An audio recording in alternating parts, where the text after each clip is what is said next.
Hello दोस्तों, स्वागत है फिर से हमारे यूट्यूब चैनल हुर्मत क्रिएशंस में। और आज की इस वीडियो में हम बात करेंगे बुढ़ापा पेंशन को लेकर। अगर आपके घर में कोई बुजुर्ग है, कोई विधवा है, या फिर आपके घर में कोई दिव्यांग बच्चा है या दिव्यांग दिव्यांग मेंबर है जिसकी पेंशन नहीं बंधी है, उसकी पेंशन आप कैसे बंधवा सकते हैं, क्या प्रोसेस रहेगा, क्या डॉक्यूमेंट रहेंगे, कितना टाइम लगेगा, आपको कंप्लीट जानकारी इस वीडियो में दूंगा।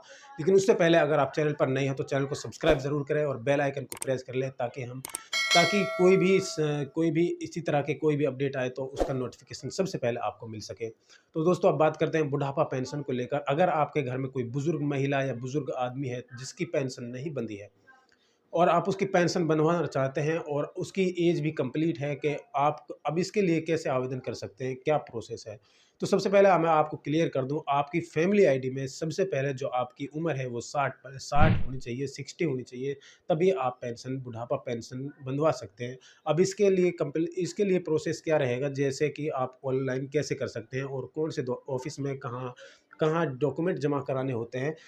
तो इसके लिए आपको सबसे पहले आपके अपनी फैमिली आईडी में बैंक अकाउंट वेरीफाई करा लेना है और दूसरा आपकी जो डेट ऑफ बर्थ है उसको वेरीफाई करा लेना है। अगर आपकी एज 60 है, आधार कार्ड और वोटर कार्ड में, वोटर कार्ड आपका कम से कम 5 साल पुराना होना चाहिए। अगर 5 साल पुराना नहीं है तो आप इसके लिए आवेदन नहीं कर सकते। आपकी बुढ़ापा पेंशन में दिक्कत आ सकती है। जी हाँ दोस्तों, आपको परेशानी को सामना करना पड़ सकता है। अगर आपके पास 15 साल या 5 साल, मिनिमम 5 साल पुराना वोटर कार्ड आपके पास होना चाहिए, तभी आप इसके लिए एलिजिबल होते हैं। तभी आप आसानी से बुढ़ापा पेंशन को बंधवा सकते हैं।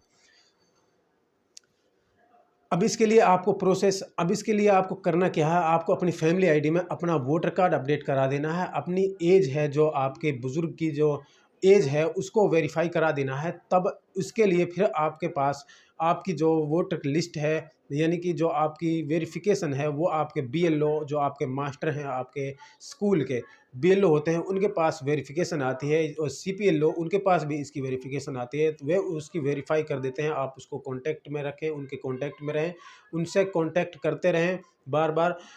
जैसे ही उनके पास वेरिफिकेशन आते हैं तो अपनी वेरिफिकेशन करा के उसमें वोटर कार्ड और बैंक अकाउंट, दो चीज़ें कंप्लीट करा देनी है, दो चीज़ों की वेरिफिकेशन करानी है। फिर उसके बाद आपकी अगले ही महीने, जैसे ही अगले महीने लिस्ट आती है, आपका नाम भी उस लिस्ट में अपडेट कर दिया जाता है। जी हाँ दोस्तों, आपको बता दूं ये लिस्ट कब आती है। लिस्ट महीने की दो दो तारीख में आती है, यानी एक 8 तारीख में और एक 28 तारीख में। हर महीने की दो दो डेट में ही लिस्ट आती है, अपडेट होती हैं। चाहे वो बुढ़ापा पेंशन हो, विधवा पेंशन हो या विकलांग पेंशन हो, कोई सी भी पेंशन हो, हर महीने की हर 2 डेट में आपकी वोट, यानी जो पेंशन लिस्ट है, वो अपडेट करी जाती है। अब बात करते हैं विधवा पेंशन के लिए आप कैसे करवा सकते हैं। विधवा पेंशन के लिए भी सेम प्रोसेस है। उसमें आपको डेथ सर्टिफिकेट देना है, उसके घरवाले का, उसके हस्बैंड का। जो उसका हस्बैंड का डेथ सर्टिफिकेट है उसको आपकी फैमिली आईडी में अपडेट कराना है और उसको वेरीफाई करा लेना है। और दूसरा आपका जो खाता है उसको वेरीफाई करा लेना है। फिर भी और उसका भी सेम ही प्रोसेस है। अब बात करते हैं तीसरे की, वो है दिव्यांग पेंशन। दिव्यांग पेंशन का इसका प्रोसेस अलग है। जी हाँ दोस्तों, सबसे पहले आपको दिव्यांग का सर्टिफिकेट बनवा लेना है। सर्टिफिकेट बनवाने के बाद आपको उसके लिए रजिस्ट्रेशन करने के लिए सबसे पहले उसको उसके लिए रजिस्ट्रेशन करना है। रजिस्ट्रेशन करने के बाद उसकी डॉक्टर से मेडिकल करा के आपका सर्टिफिकेट आ जाता है 8 से 10 दिनों के अंदर। जैसे ही आपका सर्टिफिकेट आता है उसको आपकी फैमिली आईडी में अपडेट करा लेना है। उसमें दिव्यांग का ऑप्शन होता है, फैमिली आईडी में दिव्यांग करा लेनी है।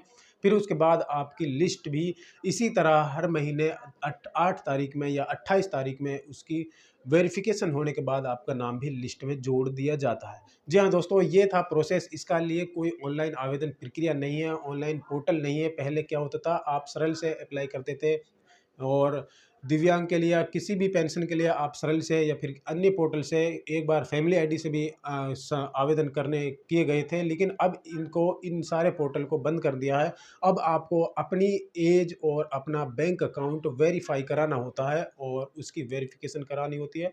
इसके बाद आपको कुछ नहीं कराना होता है। आप अपने एडीसी ऑफिस में, जैसे ही आपकी लिस्ट आ जाती है तो आप अपने एडीसी ऑफिस से कांटेक्ट करके अपनी पेंशन को बंधवा सकते हैं इजीली। इसमें कोई लफड़ा नहीं है। पहले क्या होता था, आपको सरपंच के साइन, नंबरदार के साइन, चेयरमैन के साइन, आपको फाइल बनवानी पड़ती थी, फिर उनको ऑनलाइन करना, फिर उसको बीडीपीओ ऑफिस में जमा करना। काफ़ी सारे झंझट थे। अब सारे झंझट को ख़त्म कर दिया है। आपको सिर्फ अपना वोटर कार्ड अपडेट करना है फैमिली आईडी में और उसके बाद सारा काम सरकार का, यानी कि उसकी वेरिफिकेशन से लेकर, उसकी लिस्ट से लेकर, उसकी पेंशन आईडी जनरेट करने तक सारा काम सरकार ने खुद ही अपने अफसरों को सौंप दिया है। आपको कुछ नहीं कराना है, कहीं नहीं जाना है। वीडियो अच्छी लगी हो, जानकारी अच्छी लगी हो तो चैनल को सब्सक्राइब ज़रूर कर लें और वीडियो को लाइक करना ना भूलें। तो मिलते हैं किसी अगली वीडियो में।